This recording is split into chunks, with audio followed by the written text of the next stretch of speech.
how did you get started into doing leadership, team leadership, management of people? Yeah, I mean, this is a thing where I fell into it um, at an early age in my early 20s, where my boss basically just put me in charge of my peers uh, Nice. in a software engineering environment. I ended up being responsible for their performance, which was a little awkward because I didn't actually have a role above them or a new title. I was just told that I was running the team. So that's how it started. But the reality is, I don't want to say naturally. I think some people do naturally adopt a leadership position and are more comfortable with it. And I am comfortable with making decisions for good or ill, and with taking the heat. Like I'm the oldest of five, so I'm used to kind of Mm. yeah being the one that is in charge. I'd actually love to see if there's any investigation there about older children being more likely to end up in leadership positions or not. But ever since I was a little kid, my parents would go out and they'd leave me in charge. So I'm just So you you have this. You started when you were very very young. Yeah, oh yeah. yeah, Yeah, yeah. yeah. I mean, I didn't That's think about it crazy. that way, but sure.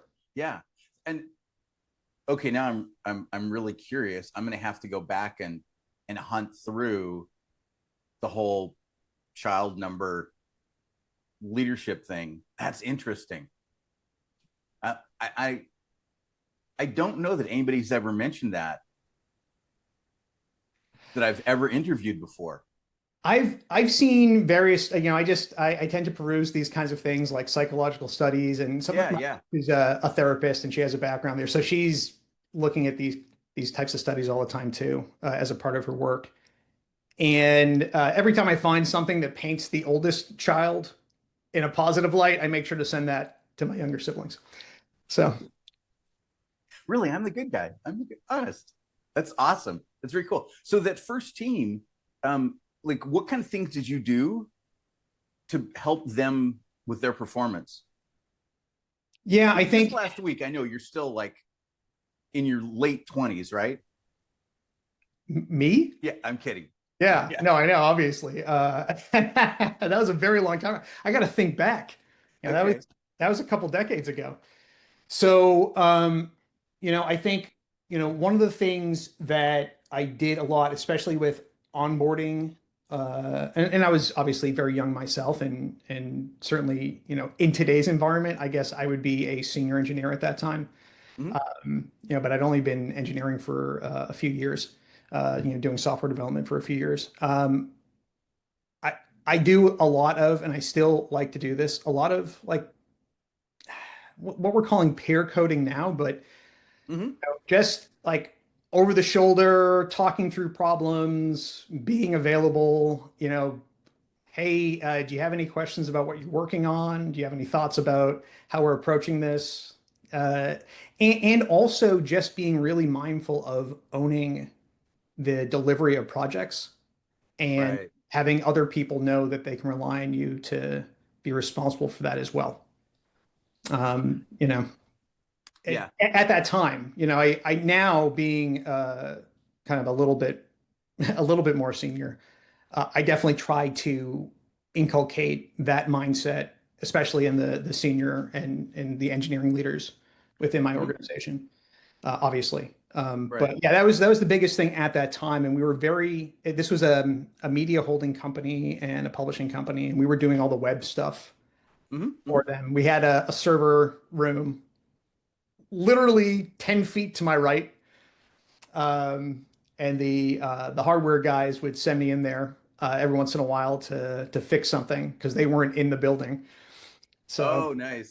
they give me a call and say, "Hey, can you go in there and we need you to take the panel off the back of the server and check a couple things for us." And I didn't know what I was doing there, a little bit because just tinkering around with hardware um, in my own spare time. But yeah, um, That's so So, interesting. any other things there from a leadership perspective or kind of helping the team perform? Yeah, I think, a lot of it was like just understanding, and this is a thing that I think um, limits people's ability to be effective engineering leaders is if they don't have this, is being able to understand like what the business needs are, why we're doing things, how we're contributing to the success of the business, and being able to take, have those conversations. I mean, I can remember I had much older peers at the time, but I was the one getting invited to meetings with company leadership to talk about what we're doing as a business and how we're going to make it happen. And being able to translate those business requirements into an engineering plan, into Hmm. engineering requirements and into a roadmap and everything, but also understanding why we're doing what we're doing and Right. being able to offer um, contributions to that conversation and everything was really important. And then being able to take those conversations that I was having with leadership and translate it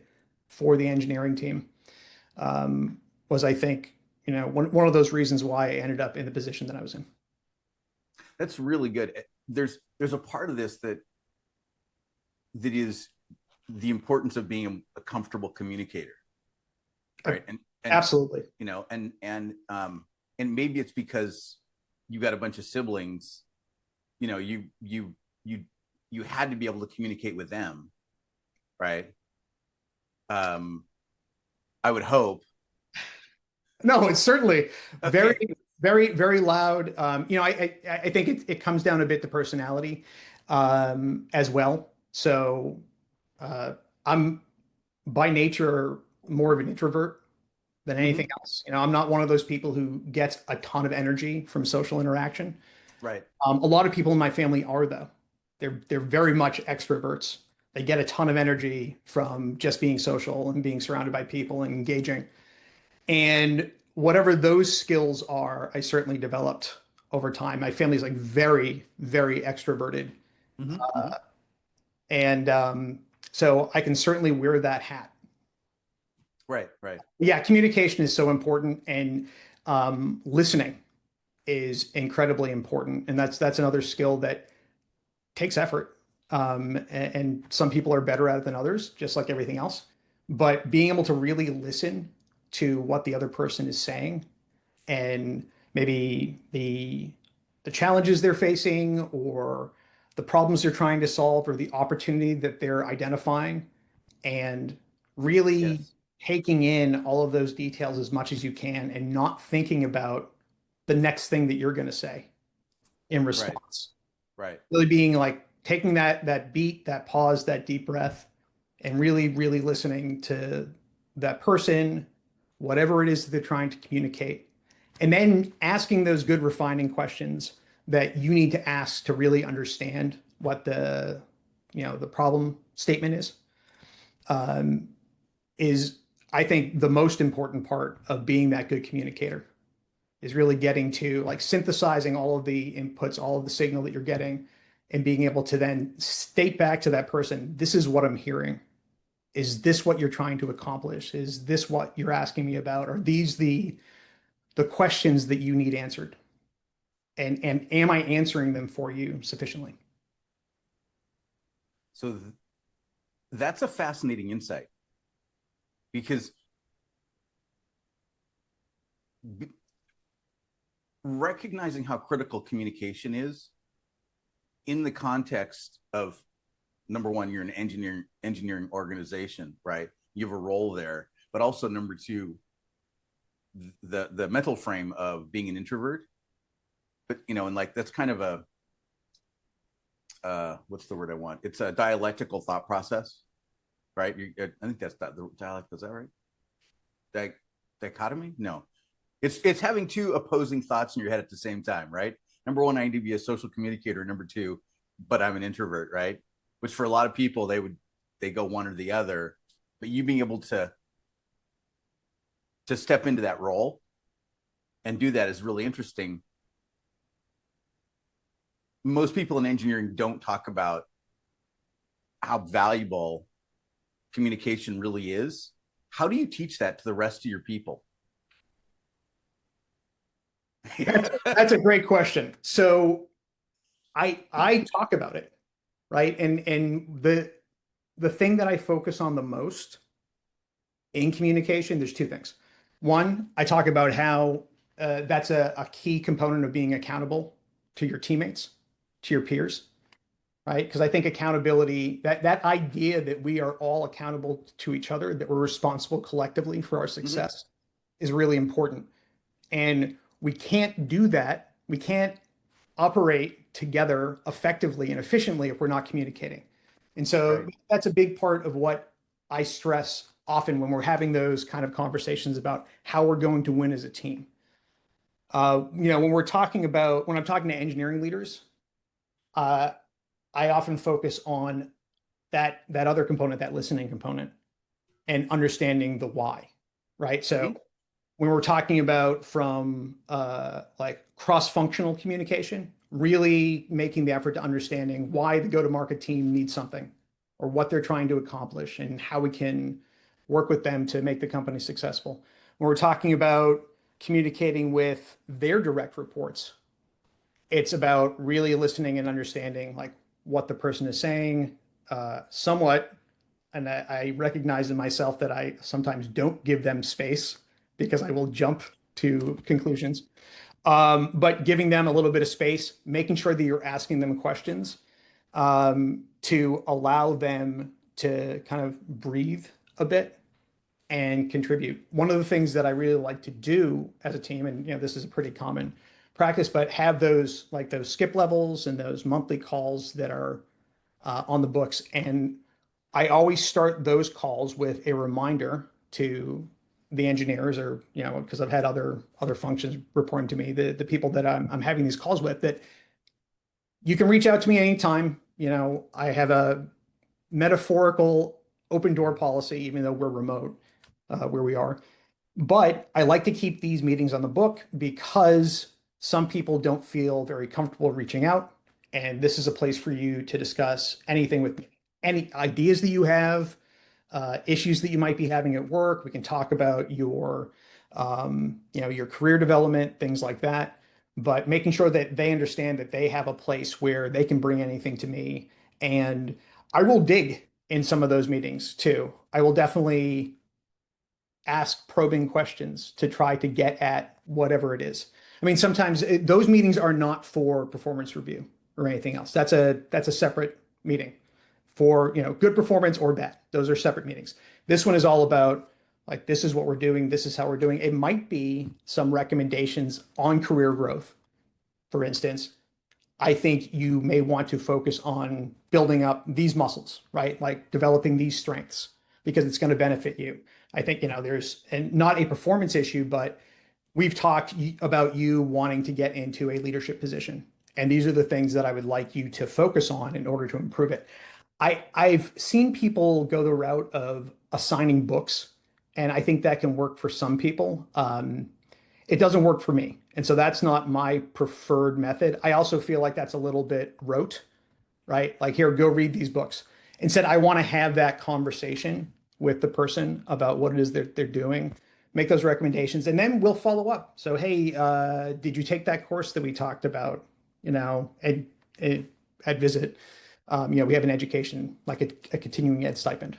So, absolutely recommend that people take advantage of that, right? Like we want our people to grow and evolve and become better at their job and better people and whatever else. And so that's a when we talk about communication, it's kind of all encompassing, right? If we're not communicating, we're not acting as a team, and if we're not acting as a team, we're not going to be able to do the big challenging things that we want to do. Yeah. Yeah. That's it's interesting. I'm really glad to hear this. Part of the reason that I'm, for this podcast is because there's different stories different people talk about with leadership. Um, and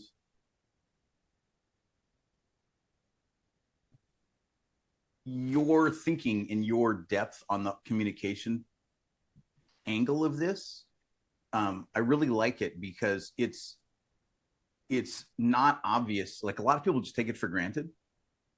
On the one hand, and then I also noticed that people who they don't understand the value of it. Like I just talked with a guy recently who's a CTO who is having communication struggles with his executives, and the piece that he didn't understand was that there's a system for doing that effectively, and he doesn't understand that. And that was, and you know, you're what you're talking about here is a systemic approach to it, right? Is systems thinking in Yes. communication. Yeah, absolutely. But having said that, there are always challenges. Yeah, there are. Yeah. And later on, offline, let's talk about systems and communication. Because I'd really love to get your feedback on something that I've been experimenting with for quite a while, and you should Sure. see if you think it would work for your context.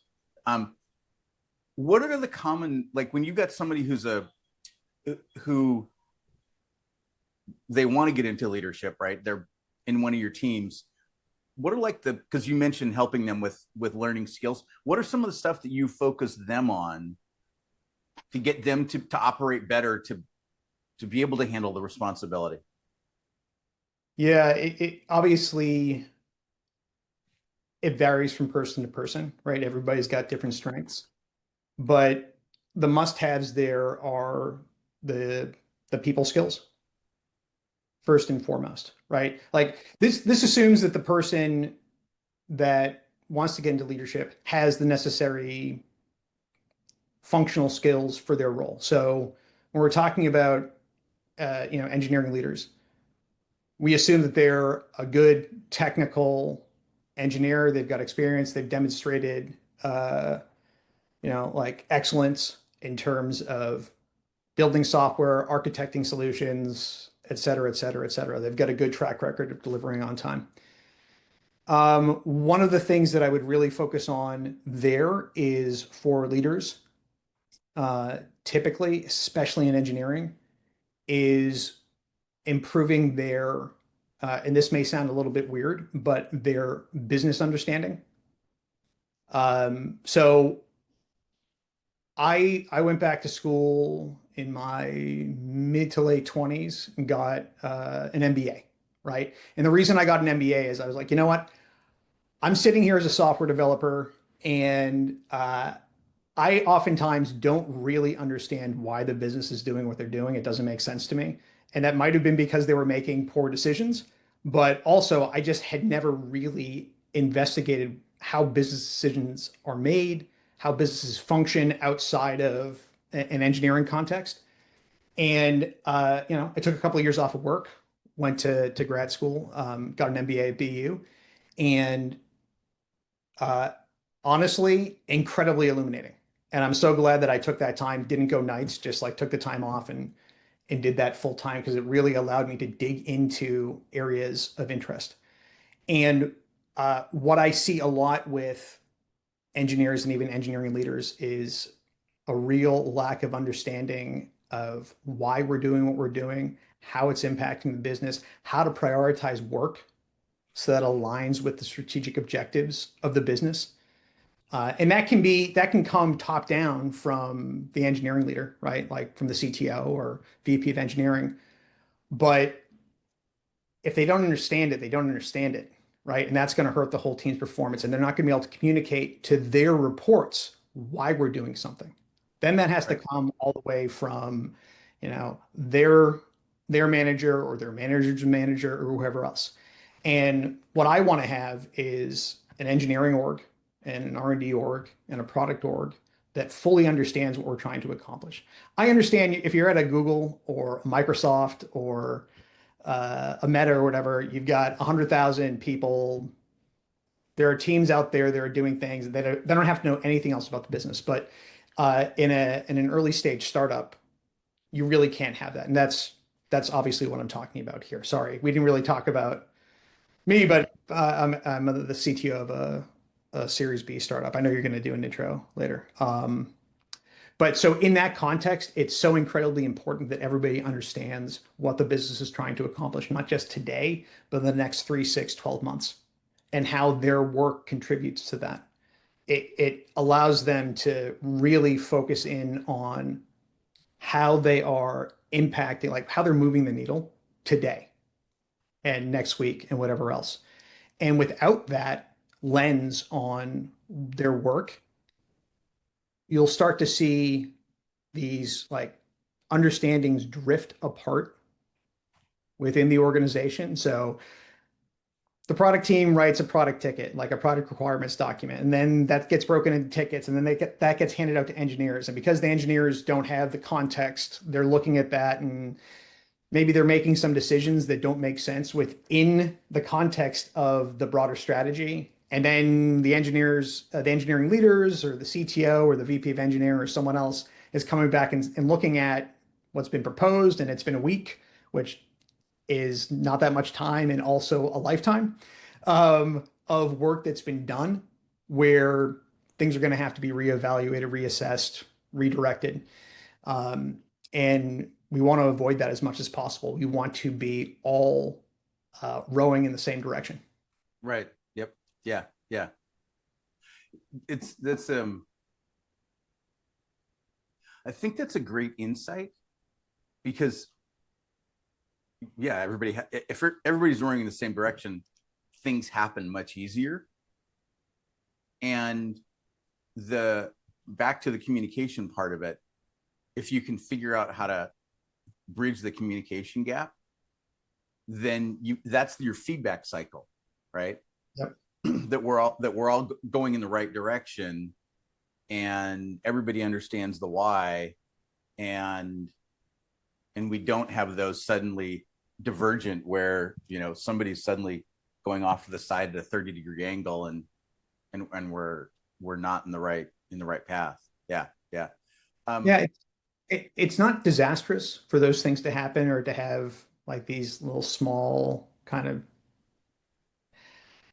off-roading events, but what it means is that it's much more difficult to empower the individual contributors right, if they can't be expected to make good decisions because they don't have the context. right, right, Um, and that means that the requirements have to be like really fine grained, and you've got an engineering manager that's looking over their shoulder all the time, and no one wants that, and I don't want that. right, right. Yeah, yeah. And when you from my experience, when you're super fine grained on the requirements, it takes away some of the creativity from the engineering team. And there this is a it's a balance, right? You want to give, in my head, I want to give them as much creativity as I possibly can, Absolutely. because there's gonna, like, I'm always surprised they come up with ideas for how to solve problems, and it wasn't something I was thinking of, number one. But also, if I get too granular on specs, then it blocks them from that, and I never want to do that, right? That's always one of my, kind of one of my thought processes is I want to have just enough, but not too much. Yeah, yeah, that's good. Do you guys do you regularly um have you experimented with sending folks out on, from that want to be in leadership, or even they already are in leadership roles under you, sending them out on scouting missions to go talk with folks in other parts of the business? Um, yeah, I've done some of that, definitely. And I've certainly put people in a position where they're going to be the point of contact for a project or whatever else. I mean, I think that it's great to do that. I'll often uh, like have that conversation, say, perfect, like with our marketing team, and Mm-hmm. say, great, this is the thing. Like I'm talking to the CMO, and I'm going to be very vague here, but talking about some initiative or something that they want to accomplish, and I'll say that sounds great. I think this is the way that we can help you there. Obviously, the engineering resources are often already spoken for the most part. We like Yep, to yep. leave some slack in there because there's always something that comes up. But and then that'll get handed off to someone else. I mean, there are times where in a small startup, I obviously, well, not obviously, but I do have to roll up my sleeves uh, Hmm. and uh, and get my hands dirty, and that's totally fine. I'm happy to do that. But I always say to my engineers, like, I want to become unfamiliar with our code base. Nice. Like, I would rather not know the ins and outs of every little decision. And in fact, I don't, but that's by design, right? I Hmm. certainly want to understand what it is that we're doing, the architecture, the tooling, anything else, performance, whatever that is that I need to be aware of, especially when we think about scale or performance or whatever else and how it impacts our customers. Those things I need to be aware of. But the, individual classes and functions or whatever else in our code base, not important. Not Right. important. I trust my engineers. And I don't really have a strong opinion about how things are getting done as long as it is being done in such a way that it doesn't impact what we're trying to accomplish longer term. Like Right. we build something that builds us into a corner, we're going to just have to completely refactor it. Um, or something that makes it difficult for the, like the team to work together on the code. So like if we are taking a functional approach in one part of the code base and then someone's taking an object-oriented approach somewhere else in a small bit of the code, I don't want to see that, right? Like we Right. want to be Right. consistent. We have a way of doing things. Like this is how we do things. This is how we get things done. We want to be consistent. That's again part of that communication, right? It's like Right. I read your Exactly. code and you can Yeah. read Yeah. mine. But yeah, Yeah. It's so cool to hear this recurring cycle about communication and understanding the that, and because that's kind of it's the lubricant for everything else you got going on there. You know. yes, yeah, of course, Yeah. right? And we're remote, but regardless of whether or not we're remote, we're building something and we're coordinating our efforts, and we can't coordinate our efforts without strong communication. Yeah. Yeah. Um, even if we were, uh, you know, bricklayers, we'd have to have at least some decent communication. We have to know where we're building this wall, you know, Yep. what the boundaries are, how high it's going, who's doing what, where. I don't know a lot about bricklaying, but just an example that pops into my head. But something that's maybe a little bit less knowledge work, but requires expertise and Right. Right. coordination Yeah. uh, Yeah. in a small space in that instance. I don't know how much this comes up in your conversations. I will have to say, we're remote and Hmm. remote. I've been doing remote now for uh, over 10 years, Hmm. and it brings its own challenges from Right. a Right. leadership perspective, from a communication perspective. So the way that I approach communication in a remote environment is far more planned and thoughtful than I would in an office. That makes sense because you're not just gonna see somebody at their desk and walk over and say, "Hey, how's it going?" That's just it. We're Yeah. not grabbing lunch together. We don't have these emergent conversations around the water cooler, Yeah. whether or not Yeah. those exist anymore. I don't know. I haven't been in an office in, Right. Right. years. Yeah. But yeah, so those types of things don't happen. You don't have people just knocking on your door to come in. I mean, I get that via Slack sometimes. Like, hey, Hmm. Zach, do you have a few minutes? Sure. Um, and I do the same, but it feels more intrusive almost. And there's like this, I don't know, higher barrier to initiating contact in some ways for those Mm. one conversations um, for some people. Right. Right. Like I said, working with engineers, I talked about myself being an introvert. There's a lot of introverts Right. Right. in software development, a Yeah. lot. Yeah. And so getting them to open up can take some work, especially when you're just a series of moving pictures on a screen. Right, right. Yeah, uh, I've I've been doing remote and hybrid for uh almost 20 years. Yeah, I got started doing it like super early. Our communication methodology when I started was Skype audio only Oh, because we didn't, nobody had video, right? And Skype was the only thing that would get us global. Um, and yeah, the communication thing and in getting everybody aligned, that was a huge part of success for everybody. Yeah, and I think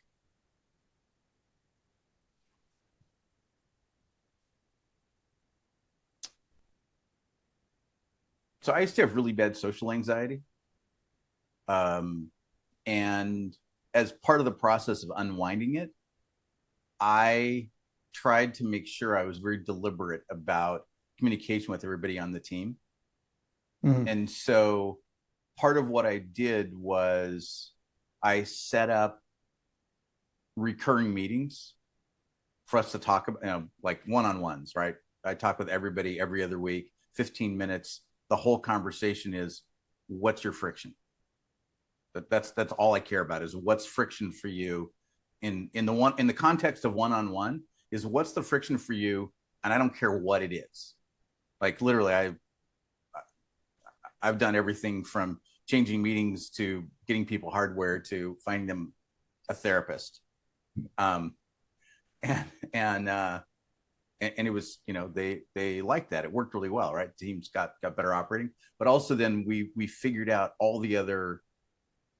I've only worked in agile shops. I don't think I've ever seen. I take that back. I've had one waterfall project management project that I worked on. Never do that again. It sucked. Um, and But everything's been agile, and so we just follow all the agile. Uh, what do you call them? Guidelines that make sense, right? And evolve to make it better. But that always made sure that I had the space to have all those conversations. Mhm. And for me, it was a structure that um, turned down my social anxiety because I knew I was going to be talking with somebody because we had a scheduled meeting. And for some reason, in the back of my head, and your wife probably understands why this happens. I don't, but in the back of my head, I'm like, oh, it's a scheduled meeting. I've got to talk to Zach. There's nothing to be afraid of. Yeah. Versus if I randomly reached out to you on Slack, to your point from a minute ago, I might be interrupting you in the middle of something, and you're in heads down in flow, and now I'm pinging you on Slack, and that's a bad thing to do. Yeah. Yeah. I know. I have definitely told my engineers, like, you know what, even middle of the workday, like I know you're in the middle of something, go ahead and shut off Slack. Put yourself in do not disturb. Like if I need you, I've got your phone number and I will call you. Right, right, yeah, Yeah, no, I totally get that. I have to say, in all honesty, like random questions or random requests for a meeting out of nowhere cause me a bit of anxiety. right, yeah, yeah, yeah, Like, oh, what's this? yeah, And then like, you know what? It's probably nothing. But that momentary adrenaline spike. yeah, exactly, yeah, yeah. For me, having stuff scheduled because in some cases, like because everybody's remote, right? We hop on Zoom or whatever it is. If it's scheduled, we don't need it. If I'm lucky beforehand, I'll like send an email to everybody and say, hey, we're canceling the meeting. And otherwise, everybody's there, and I'm like, hey, everybody, good to see your faces. We don't actually need to do this meeting because everything we were going to do, we've already done in some other context. How's everybody's day going? You know, and just flip it to be just a quick social check-in, and then okay, cool, let's all go do something other than this right now because this isn't as much fun. Um, and that seemed to work out pretty well for that kind of figuring out the way to hack my own head along the way and also make my team not be stressed. um, I I feel like I got a really good communication cadence. Yeah, that makes sense. Yeah. For whatever reason, small talk works. Oh, totally. Because we're humans, Yeah. right? And humans, that's the thing is we villages, 150 people, they do small talk. Yeah, I do. Like you, I make an effort because I can I can talk and talk and talk, as all of my people know. Like if you want to just not have to talk for an hour, give Zach a topic and he'll just ramble. He'll fill the time. Um, so my kids know that too, and they are not fans. So they're Okay. like, we're bored now, Dad. They're teenagers, so I Right, kind of right, expect that right. anyway. But yeah, no, I think that developing that esprit de corps is important. It's difficult. We like in other places, we did a lot more getting together in person, which helps. Like it's very, Hmm. very difficult to develop that esprit de corps online. It really is. You get some. Like I Hmm. think I've got, and I think within the team right now, there's like good relationships, and I've got good relationships with a number of the engineers, and some of them. It's not bad, but I don't know that I have a um, like there is not a place in my social net within my Mm. brain that thinks of them. We're colleagues. Right, right, But there's no like emotional component there, right, which is right. totally fine. There's Yep, there's only yep. so much energy you have for that. Anyway, so but that's a lot harder to do because I remember when I was in my 20s, right? Like me and my colleagues, we ate lunch together. Yeah, We yeah, sit yeah. around the table and Right, talk about sports or whatever else, what's everybody doing for Thanksgiving and we still have those conversations, but it's not quite the same. And then you'd have some right, guy be like, this is what I did on my weekend. And well, we're not all sitting on Zoom during our lunch and right, just right. just chatting. So it's a little bit different. Like that little introduction at the beginning of the meetings or when we're waiting for people to come in, like, oh, what are you up to? What's going on? Maybe someone's taking their kid to go see colleges or something. Hey, how'd your trip go? Like that's important. And I think that really helps people bond. Uh, Hmm. Hmm. it sounds like a little bit psychologically manipulative when you say it out loud.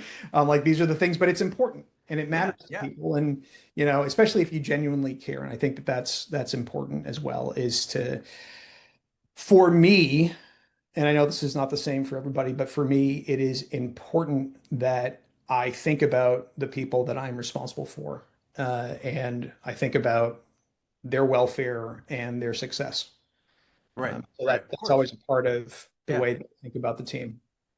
Well, part of what happens when we bond is we feel more psychologically safe, right? And I'm a huge fan of building teams that have as much psychological safety as I can possibly make happen. And if that sounds manipulative, you're 100% right. I absolutely will. Like, because I get that, back to the original thing you were talking about, which is the why of things, Yeah. right? I want a high performing team that's happy. Yeah. And the why of that is that the ROI of their payrolls becomes better and better and better from a business perspective, right? If I up my team's productivity by 30% and I'm not upping their salary by 30%, then the executives are happier, right? And so is everybody else in that whole stack because now code goes out faster that the sales team can then sell, right? Or the marketing team can leverage for whatever they're doing, right? And so I always think about, oh, how do I get these guys to be safer, happier, better connected? And I think that's actually a noble manipulation to do, which may sound weird, but it's like we manipulate our kids to have them be successful in life. And I think doing the same thing with our team. I mean, I manipulate my executives. Like because I look at something, I'm like, oh, they don't, because manipulation in my head is just educating people about something so they can operate better, right? So they can be happier. And you were talking about this earlier about understanding the why, Mhm. right? And it's really, once they understand the why, they go like, oh yeah, that totally makes sense. Like, we're going to improve our process because we've got a better why. And to me, that's the whole game. And I want my people bonded and willing to have vulnerable conversations because they're more creative that way. Like, they'll say like a crazy idea because they feel safe bringing it up, knowing that no one's going to give them grief about whatever the wild idea was that they said, oh, we should, how about if we do this to improve the user experience, you know? um I think making the box so that they can do that is like one of the most important things we can do. Yeah, I don't disagree. I think for me, one of the things that that I can struggle with Mm-hmm. is I am a person who is like very driven. Mm-hmm. I can be very intense. I've been told. Um, You just think it's Very normal. intense, and I expect a very high level of performance from my people, uh, and I also have a very high sense of urgency Right, right.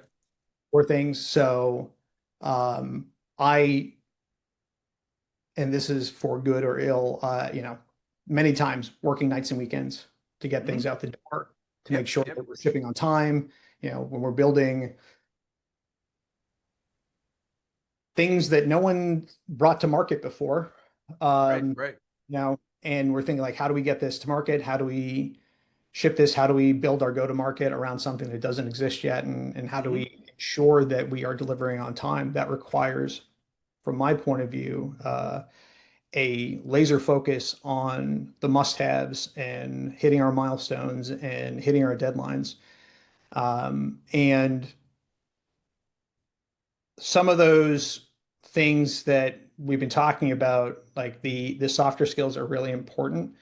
And like trying to find that balance between being demanding and about the performance, about delivery, about quality of work, and Mm-hmm. ensuring that everyone understands what's expected of them.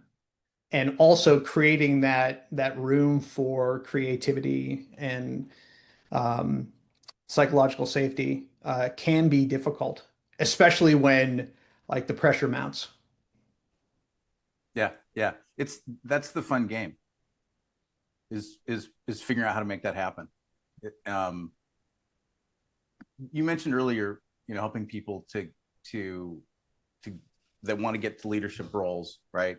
Here's things you should learn because you said you want to do it, and that's what you're talking about is intrinsic motivation, Yep. right? And so one of the things that I've noticed is that when people come and they have friction, oftentimes the best way to solve that problem has been by figuring out how to hook into their intrinsic motivation, because I always get better performance that way. Like, I hate to say always, but so far to date, when I hook into the intrinsic motivation, the performance goes up. And sometimes it's there's some adaptation that has to happen for the team, because somebody who's doing back end code wants to do front end code. Okay, great. They got a whole new set of things they got to learn, right? But usually they don't start from they don't start from nothing, Yeah. right? They already understand, like that kind of thing. It's harder when I have somebody who's been a coder, and I have had this happen, who ended up moving to the sales team. Like, that was a uh, net positive for the company, but I ended up hiring a better software engineer, right? And so that worked out really, really well. But for me, I've found that to be more work for me to make that happen but better performance of the organization. Yeah, no, I'm totally vibing Yeah. with what you're saying. One of the things that I often say, and being a parent, you see this, Yep. but also just in managing people, changing yourself is really hard. Changing your habits is really hard. It takes a lot of work and focus. Changing someone else is almost impossible. So, and I mean like really fundamentally changing someone. So when you align what you can get out of a person, right, or how they can contribute to the company with what they want to do, Right. that's going to be a huge win. And finding that fit is super important. And like I'm often of the opinion that, uh, and some people are going to disagree with me here, but like people don't change. Not really, not fundamentally. Some people do, of course. There are exceptions, but people don't really change. Certainly not when they're in their 30s or 40s. Not really, not very often, unless some event occurs to force them to change. And that's not going to be me in a meeting telling them to rethink the way that they approach their work and everything. So yeah, I completely agree with that. Like trying to completely change the way that a person works or thinks about work or whatever else as an adult is rowing upstream. Like maybe you're going to make some headway, you'll have some success, but if you're trying to radically change another adult and the relationship between the two of you is a paycheck, Right. Right. it very, very difficult, like really difficult, and not something that I would recommend trying. Um, for your children, sure, absolutely. There's a different relationship there. Right. Right. Um, for family, for friends. But yeah, in my experience, it's very, I'm going to say, almost impossible to fundamentally change a person. So let me Um, give you a counterpoint to that. yeah, As someone who has done some pretty dramatic changes, um, you're right that for most people it's hard to change, um, because they don't have the back to the whys. Right. yeah, If you get them the right why, and it's a strong enough why, then they will understand that. And it's, I think of it as my job to figure out how to map those things together for them. And I have to understand their why first of all. Like I have to really get them to talk to me a bunch about what's going on so that I feel like I've actually got a really good grasp of it. yeah, And sometimes they don't verbalize that well. And so being able to leverage curiosity and get them to talk more and more and more, because as the details come out, and sometimes it's stuff that they've never said out loud, right? And then you're like, oh, okay, now I that makes sense, right? And then they go, oh, wait a minute, I never said that before, right? And so they have a little bit of an aha moment. um that helps to get everything going in the right direction, right? And it helps make it easy. It helps lubricate the path for them to change. And the other part of it is it helps us together create a system that allows them to have an incremental approach to change. So the way that I got over my social anxiety was, I built a system of baby steps, and I leveraged. I didn't know this at the time, but um, there's a book called Tiny Habits by B.J. Fogg. He's a prof at Stanford. most sounds people, familiar. yeah, most people know James Clear's Atomic Habits. I actually, and I've read that. I actually like BJ's better, um, but the approach is habit stacking with little tiny habits. And so I went from being afraid to talk to people to now I enjoy public speaking by stacking a whole bunch of little tiny pieces together using basically the same process, the same system framework all the way up the line. And that made it very doable. It's very different from taking somebody who can't swim and then throwing them in the deep end of the swimming pool and hoping they live, right? um, Yep. um, which I don't recommend to anybody, by the way. Don't do that. It's a it won't work really. It's a bad idea. But that atomic thing. So the reason going up that stack works so well, that's how we learn math growing up. Like I don't know how far you got in math, but everybody starts with the same counting by single digit integers, right? Single digit numbers like 1, 2, 3, right? We all started there, right? You started there, I started there, my kids started there, probably your kids started there, right? Um, and and that's also how the Red Cross teaches swimming lessons. They start with these little tiny pieces, and I was very active in my kids learning how to swim. And so, you know, when I started working on my social anxiety, I was in my late 30s when I started working on that. Um, I think if you take an approach like that and someone has a powerful why, that they can change. Yeah, no, that gets back again to that intrinsic motivation that you were Right. talking about. Yeah. Yeah. Now, It's just as long as you can find that alignment, yeah. can work. What I have encountered a number of times, and it's not, I wouldn't even say it's frustrating. I think it's just a lesson learned is I've been working with direct reports who think they want something. Right. Right. And so we put together a plan and we're working on it. And we're not making a lot of progress. And it turns out as they got deeper into leadership Mm-hmm. or doing software architecture or whatever else, and we were working through those steps and thinking about milestones and everything else, they started to realize it actually wasn't for them. They weren't Right. Oh interested. yeah. Yeah. Or Yeah. maybe got afraid, right? They got cold feet. They were worried. This is hard. I don't know if I want to do this, whatever the Right. case may be. And, you know, I don't know what's in their heart, but yeah, I've certainly seen that happen a few times as well.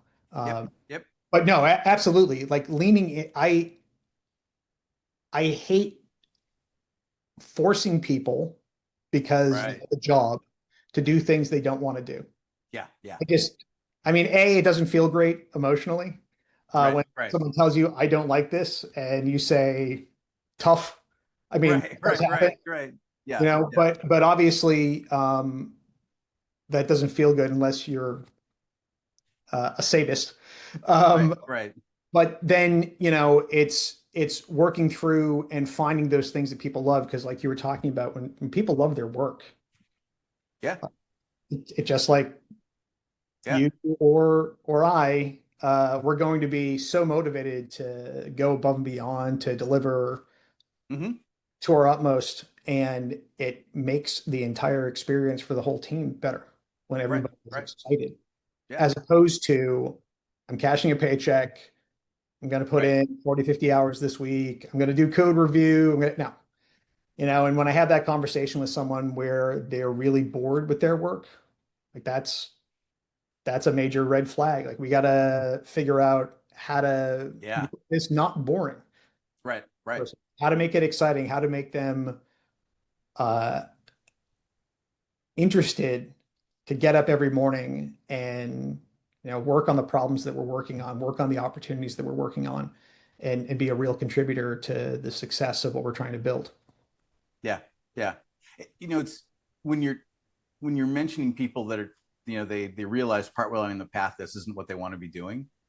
I think that's actually a real gift because even though yeah you started down the path and then you realize wait a minute this is not what I want to be doing right right Absolutely, yeah absolutely. I'm a big believer in the sunk cost fallacy, right? Like, so you spent 6 months working on something, and you realize that this is no fun for you, and you're not enjoying it at all.